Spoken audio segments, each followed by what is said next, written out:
नमस्कार, अलगधारमा स्वागत छ। म कृष्ण तिमल सिन्हा। भनिन्छ शत्रु खोज्न टाढा जानु पर्दैन। छिमेकीले धेरै दया देखायो भने त्यो पनि त्यति राम्रो मानिँदैन। जसलाई भारतले नेपालको स्वाधीनतामाथि गिद्धे दृष्टि लगाएर तथा आन्तरिक मामिलामा वक्र दृष्टि लगाएर पटक पटक पुष्टि गरिदिएको छ। यही पृष्ठभूमिमा उभिएर आज हामी भारतका प्रधानमन्त्री नरेन्द्र मोदीलाई एउटा टेलिभिजन पत्र सम्प्रेषण गर्दैछौँ।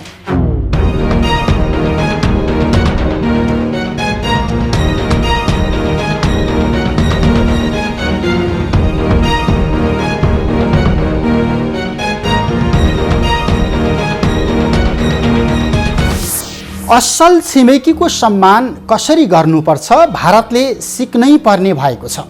किनकि इतिहासको एउटा यस्तो देश नेपाल जसलाई कसैले शासन गर्न सकेन र नेपाल आजसम्म कसैको गुलाम पनि बनेको छैन, कहिल्यै राष्ट्रिय स्वाभिमान पनि बेचेको छैन।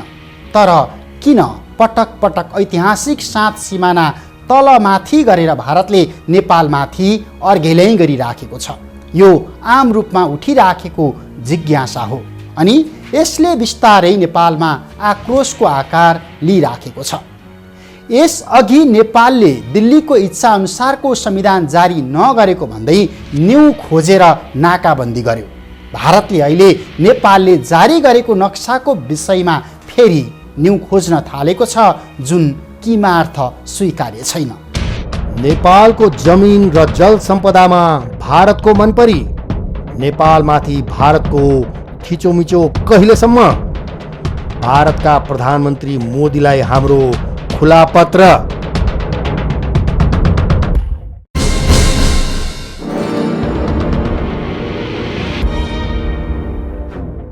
सम्माननीय नरेन्द्र मोदीज्यू, प्रधानमन्त्री गणतन्त्र भारत।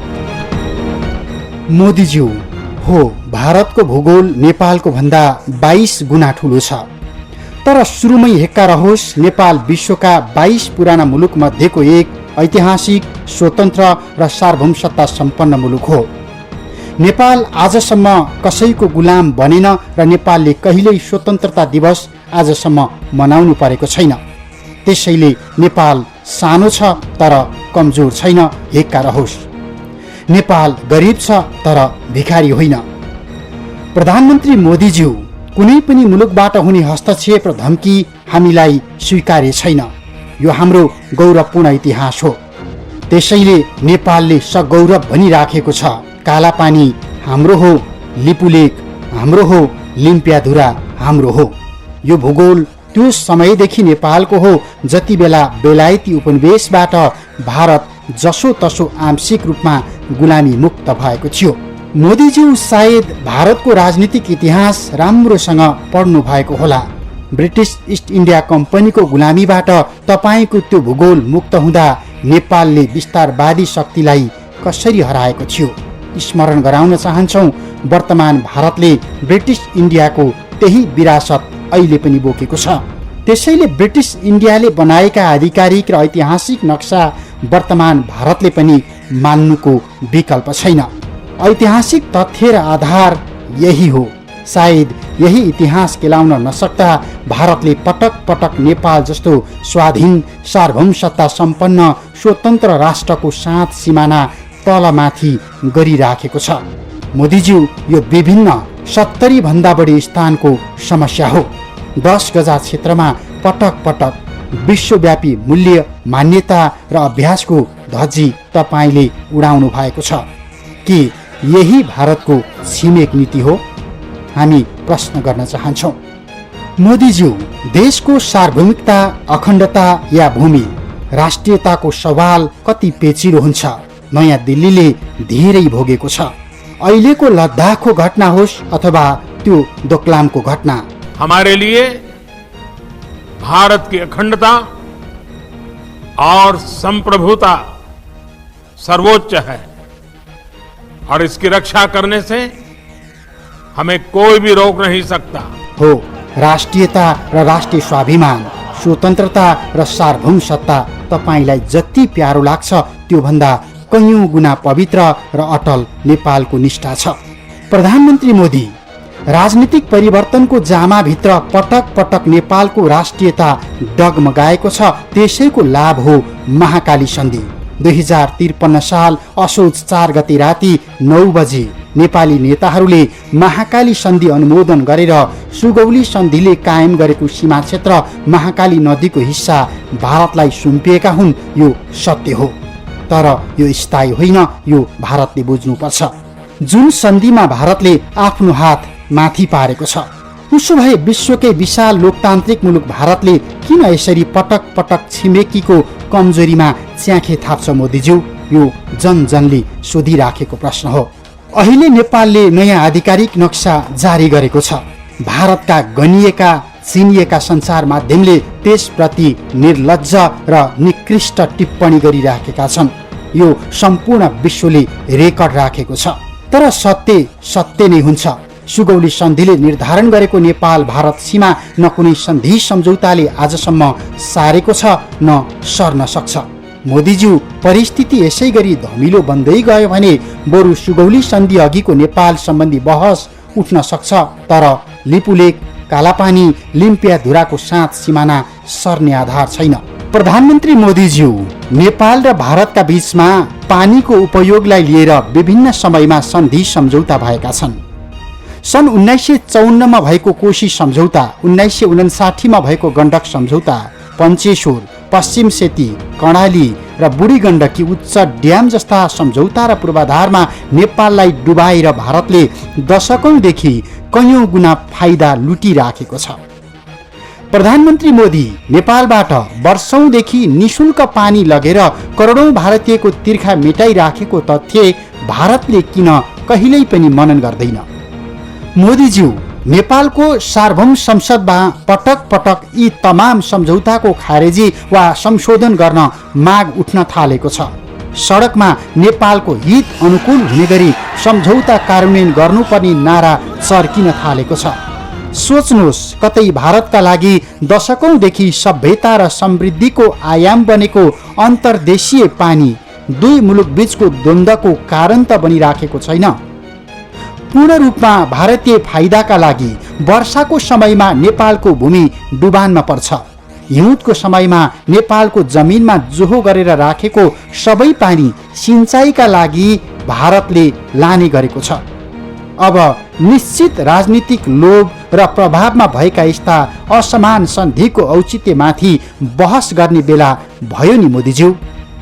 नेपालका नदीहरूमा उच्च बाँध बनाएर नेपाली भूमिमा सञ्चित हुने पानी सुक्खा मौसममा भारतको जमिनमा, भारतको खानेपानी प्रयोजनमा, भारतको सिंचाइमा अनि अरू प्रयोजनका लागि कहिलेसम्म निशुल्क लैजाने? अन्तर्राष्ट्रिय मान्यता र अभ्यास अनुसार नेपालतर्फ निम्ति राखेको जोखिम अनि भारतले लुटिराखेको लाभको क्षतिपूर्ति के अब पनि नेपालले पाउनु पर्दैन? नेपालले पानी सञ्चित र आपूर्ति गरे बापत पानीको सम्मानजनक प्रयोग र उचित दस्तुर पाउनुपर्छ। अब यो निरन्तर सडक र सदनले खोजिराखेको जवाफ हो मोदीज्यू। त्यसैले त यो टेलिभिजन पत्र नेपाली जनताको तर्फबाट हामीले सम्प्रेषण गरेका छौँ। प्रधानमन्त्री मोदी, पर जानु पर्दैन। दक्षिण एसियाली मुलुक मालदिभ्सको वास्तविकता काफी छ। 2071 सालमा टापुहरूको देश मालदिभ्सको राजधानी मालेमा पानीको चरम अभाव भएपछि तपाईँकै सरकारले वायुसेनाको विमानमा राखेर 200 टन पानी पठाउनु परेको थियो। श्रीलङ्का सरकारले 1 लाख बोतल पानी पठाएर कैयौंको ज्यान बचाएको थियो। समुद्रले चारैतिरबाट घेरिएको मालदिभ्सलाई सोध्नुहोस्, पिउने पानीको महत्त्व कति हुन्छ? अनि छातीमा हात राखेर सोच्नुहोस्, नेपालका नदी नालाले कति भारतीयको भोक अनि तिर्खा अहिले मेटाइराखेको छ। प्रधानमन्त्री मोदी, पानी कति महत्त्वपूर्ण छ? अर्को उदाहरण, 31 अगस्त 1963 मा बेलायती उपनिवेशबाट मुक्त भएको देश सिङ्गापुर, त्यसको 2 वर्षपछि मलेसियाबाट सिङ्गापुरको टापु बेग्लै राष्ट्र बन्यो। तर टापु नै भए पनि सिङ्गापुरसँग पिउने पानीको स्रोत अहिले पनि छैन। मलेसियाको जोहरबारू नदीबाट सन् 1927 देखि पाइपलाइन मार्फत उसले पानी लगेर जीविका चलाइराखेको छ। मलेसियाबाट 33 करोड 60 लाख ग्यालन पानी बिक्री हुन्छ र सिङ्गापुरमा आपूर्ति हुने पानीको मूल्य 4,500 लिटरका लागि 6.4 रिङ्गेट तोकिएको छ। हङकङले पनि चीनबाट यही मूल्यमा पानी किनेर जीविका चलाइराखेको छ। विश्वमा यस्ता थुप्रै मुलुक छन् जसले पानीको महत्त्व राम्रोसँग बुझेका छन्, जुन तपाईले कहिल्यै बुझ्नु भएन। सायद चीनले ब्रह्मपुत्र नदीमा अहिले बनाइराखेको विशाल बाँधले यसको प्राकृतिक बहाव उतै रोकिदिएपछि हिमाञ्चल प्रदेशमा देखिने हाहाकारले पक्कै पनि तपाईलाई अनुभूति गराउला नेपालीको पानी तपाईका लागि कति महत्त्वपूर्ण छ। प्रधानमन्त्री मोदी, यो हाम्रो दोस्रो टेलिभिजन पत्र हो। यो पत्र मार्फत हाम्रो आग्रह यति मात्रै हो, छिमेक फेर्न सकिन्न तर मित्र फेर्न समय लाग्दैन। छिमेकीको अर्घेल्याङ असह्य भयो भने फेरिएको मित्र तपाईका लागि पनि प्रतिकूल बन्न सक्छ। त्यसैले स्मरण गराउन खोजिराखेका छौँ। 70 भन्दा बढी स्थानमा नेपालको 7 सिमाना अहिले पनि मिचिएको छ। दर्जन भन्दा बढी असमान सन्धि नेपालतर्फ थोपरिएको छ। कयौं स्थानमा बनेका असमान बाँध तथा पूर्वाधारले नेपालको अन्न भण्डार निरन्तर डुबाइराखेको छ। भीमकाय जङ्गीय स्तम्भहरू धेरै ठाउँमा सारिएका छन्। मोदीज्यू, के तपाईको सरकारको छिमेक नीति यस्तै हो? 25 वर्ष पहिले भएको महाकाली सन्धिको आडमा महाकाली नदीको मुहान स्रोत र हाम्रो जमिन भारततर्फ पार्दैमा के 60 वर्षदेखि नेपालकै अधीनमा रहेको अखण्ड भूमिमा दीर्घकालसम्म यसै गरी सैन्य परेड खेल्न मिल्छ? तपाईको सरकारले नेपालमाथि अमानवीय नाकाबन्दी लगाए यता दोहोऱ्याइराखेका हरकतले विश्व मञ्चमा भारतको साख उच्च बन्दै गएको छ कि पुड्को बन्दै गएको छ? एक पटक होइन प्रधानमन्त्री मोदी, पटक पटक सोच्नुहोस्। नेपालमाथि निरन्तर भइराखेको थिचो मिचोले दुई मुलुक बीचको सम्बन्धमा नराम्रो तरङ्ग सिर्जना गरिराखेको छ। यो प्रत्युत्पादक बन्न सक्छ।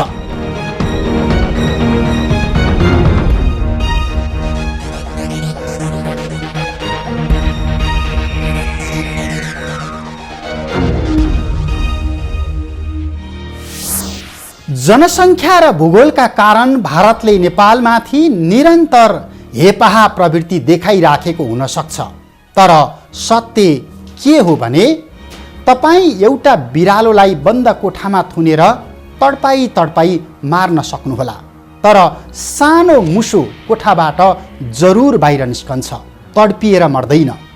त्यसैले सीमा अतिक्रमणको विरोध गर्दा फेरि नाकाबन्दी गर्ने धम्की भारतीय मिडियाहरूले दिइराखेका छन्। त्यसैले त हामी स्मरण गराइराखेका छौँ, सीमा जोडिएको छिमेक खराब भयो भने मन र भावना जोडिएको बाँकी विश्वको साथमा सबै खालका अवरोधसँग जुझ्ने तागत नेपालसँग छ। अब नागरिकता वितरण कानुनसँग सम्बन्धित विषय जुन मुख्य रूपमा भारतीय स्वार्थ अनि भारतकै दबावसँग जोडिएको छ। नागरिकता विधेयकमा दुई प्रावधानमा विवाद, विदेशी ज्वाइँ र विदेशी बुहारी मुख्य समस्या। 7 वर्षसम्म विदेशीलाई नागरिकता नदिने प्रस्ताव।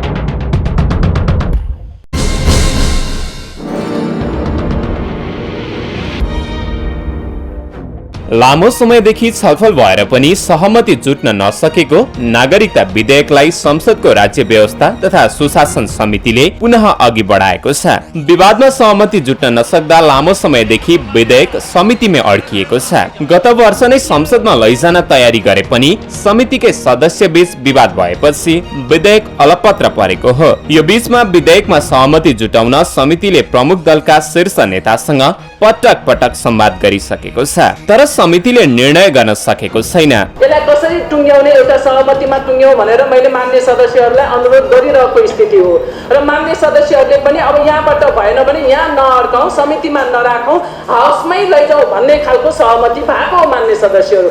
यो एक दिन मात्र होइन, 1 महिना थप्न पनि आपत्ति होइन मान्य सदस्यहरू, त्यसलाई पनि अन्यथा नलिदिनु होला। राज्य व्यवस्था समितिले नागरिकता विधेयक बारे सहमति जुटाउन नसकेपछि विवाद पुनः शीर्ष राजनीतिक नेतृत्वकै कोर्टमा पुगेको छ र समितिले सरकारलाई 5 दिनको समय दिएको छ। मुख्य रूपमा नेपाली नागरिकसँग विवाह गर्ने विदेशी महिलालाई 7 वर्षपछि मात्र अंगीकृत नागरिकता दिने र त्यसअघि आर्थिक, सामाजिक र सांस्कृतिक अधिकार उपभोग गर्न पाउने गरी स्थायी आवासीय अनुमति पत्र दिने प्रस्तावमा पेश भएपछि सत्तारूढ दल नेकपा र प्रमुख प्रतिपक्षी दल कांग्रेसका सांसदहरू नै विभाजित भएका छन्। आजसम्म रोकिने विषय एक दिन रोकिन सकिँदैन भन्ने कुरा आज यो उसमा जाँदाखेरि यत्रो रिक्वेस्टका बावजुद यदि गइरहेछ भने के भन्न खोजिएको मैले त्यो बुझ्न सकिरहेको छैन। त्यसमा मेरो त अहिले पनि रिक्वेस्ट के हो भने सहमतिकै बाटोमा जाउँ भन्ने कुरा सबै साथीहरूको छँदैछ भन्ने लाग्छ। नेपाली नागरिकसँग विवाह गर्ने विदेशी महिलालाई 7 वर्षपछि मात्र अंगीकृत नागरिकता दिने प्रस्तावमा सत्तारूढ दल नेकपाले समर्थन जनाए पनि कांग्रेसले विरोध गरेको छ। नेपाली कांग्रेसले विदेशी बुहारीलाई 7 वर्षपछि मात्र अंगीकृत नागरिकता दिने प्रस्ताव नमान्ने र अहिले भएकै व्यवस्थालाई निरन्तरता दिनुपर्ने अडान राखेपछि समस्या चर्केको हो। संविधानमा नेपाली नागरिकसँग बिहे गरेर आएपछि उसले चाहेमा अंगीकृत नागरिकता लिन सक्ने व्यवस्था उल्लेख भए पनि भारत, पाकिस्तान, बंगलादेश लगायतका मुलुकको नागरिकता कानून अनुसार नै अहिले निश्चित शर्त राख्न खोजिएको हो, जुन शर्तमा दलीय एकता नहुँदा 2075 साउन 22 गतेदेखि नागरिकता ऐन संशोधन विधेयक प्रतिनिधि सभामा विचारा दिन्छ। समानता भन्ने कुरा त्यो पनि सापेक्षतामा हुन्छ, राष्ट्रियताको सापेक्षतामा हुन्छ समानता भन्ने कुरा र राष्ट्रियता भन्दा मतलब त समानता माथि हुन्न। यो जुन ढङ्गले एनजिओवादीहरूको छ त्यो पनि हुन सक्दैन। त्यसैले मलाई के लाग्छ भने विदेशी ल्याउने कुरामै हाम्रो एकदमै हुनुपर्छ, हामी अभिरुचि हुनै पर्छ किन हाम्रो जमिन त फैलिन्न नि। संविधानको व्यवस्था अनुसार मौजूदा ऐन परिमार्जनका लागि ल्याइएको विधेयकका विषयमा संसदीय समितिले सरकारवाला पक्षसँग समेत पटक पटक छलफल गरेको छ, तर मूल विवाद वैवाहिक अंगीकृत नागरिकताको विषयमा सहमति जुटेको छैन। नागरिकता वितरणका लागि टोली खटाउने सम्बन्धी प्रस्तावित व्यवस्थामा समेत विवाद छ। राम्रोसँग छानबिन गर्ने हो भने 63 मा बाँडेका नागरिकता मध्ये आधी गैर नागरिक ठहरछन् र उहाँको भनाइ ठिक हो, तर जुन अहिले संविधानको व्यवस्था र कानुनको नागरिकता ऐनको व्यवस्था आयो त्यो चाहिँ हाम्रो देशले यो व्यवस्था धान्न सक्दैन। नेपाल नागरिकता ऐन 2063 लाई संशोधन गर्न बनेको विधेयकको दफा 4 मा रहेको विदेशीसँगको बिहेमा अंगीकृत नागरिकता प्राप्तिको विषय र मूल ऐनको दफा 22 मा रहेको नागरिकता टोली खटाउन सक्ने दफाका विषयमा विवाद छ। नेपाली पुरुषसँग विदेशी महिलाले बिहे गरेको अवस्थामा नागरिकता लिन 7 वर्ष कुर्नुपर्ने तथा नेपाली चेलीसँग बिहे गर्ने विदेशी ज्वाइँले 15 वर्षपछि मात्र वैवाहिक अंगीकृत नागरिकता पाउने प्रस्ताव विधेयकमा समावेश गरिएको छ। यो विधेयक खारेज गरिएन भने हामीले हेर्दै हामी चाहिँ नेपाली मूलका चाहिँ अवरोध पर्छ र बाहिरबाट आउने आगन्तुकहरूले अब चाहिँ यहाँ उनीहरूले चाहिँ रजाइ गर्ने छलफलका क्रममा नेपाली पुरुषसँग बिहे गरी आउने विदेशी महिलालाई 7 वर्षपछि अंगीकृत नागरिकता दिने र त्यसबीचमा सामाजिक, सांस्कृतिक र आर्थिक अधिकार सहितको परिचय पत्र दिने मध्यमार्गी प्रस्तावमा राजनीतिक सहमति जुटेको भए पनि प्रमुख दलको शीर्ष तहबाट यो विषय टुङ्गन बाँकी छ। वंशजको नागरिकता पाउने हो भने आमा र बुबा दुवै वंशज हुनुपर्छ। अर्को कारबाही टुङ्गिएपछि नेपालमा प्रक्रिया चलाउने गर्नुपर्छ। क्या प्रक्रिया उता चलाउने बित्तिकै नेपालमा नागरिकता दिने प्रक्रिया सुरु हुँदैन, उसले टुङ्ग्याएर छोडेर आउनु पर्यो। किन उसँग त छ त आवास स्थायी बसोबासको पत्र समस्या छैन नि, त्यसकारण यसरी लेख्न मिल्दैन। त्यसकारण हतार नगरौँ, कारबाही टुङ्ग्याएर आउनुपर्छ।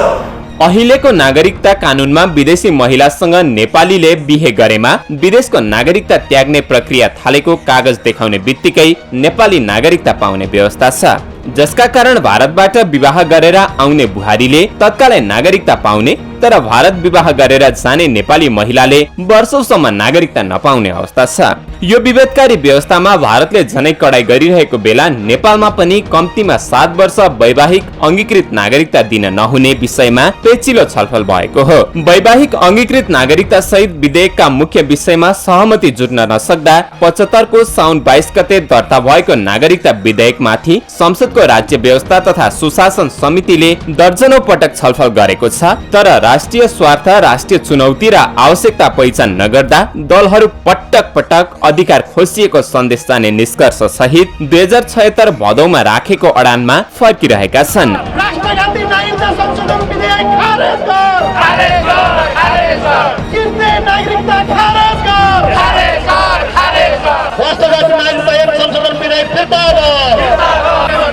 खुला सीमाना नया मंदिर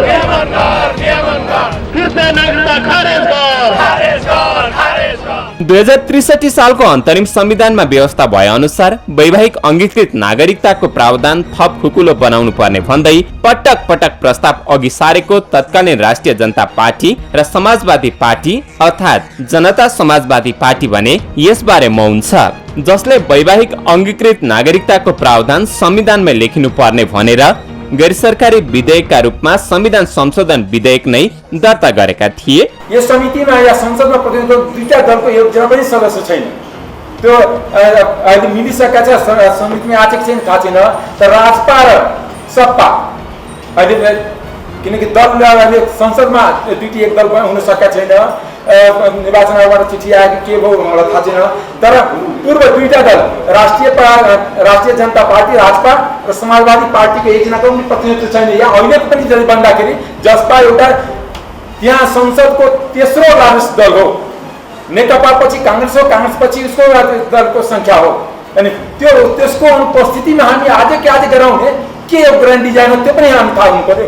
यी नेताहरू नै राज्य व्यवस्था समितिको छलफलमा सहभागी हुन छाडेका छन्।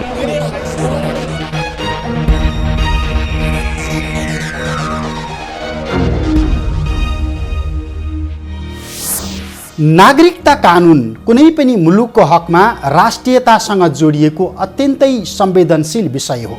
त्यसैले यस्ता कानुन निर्माणका सन्दर्भमा खेलाँची गर्न पाइँदैन, किनकि यदि खेलाँची गरियो अनि नागरिकता वितरण प्रणाली खुकुलो बनाइयो भने नेपालको राष्ट्रिय राजनीतिमा सरितागिरी प्रवृत्तिहरू धेरै भोलिका दिनमा हाबी हुन सक्छन्। यो हेक्का राख्नुपर्छ।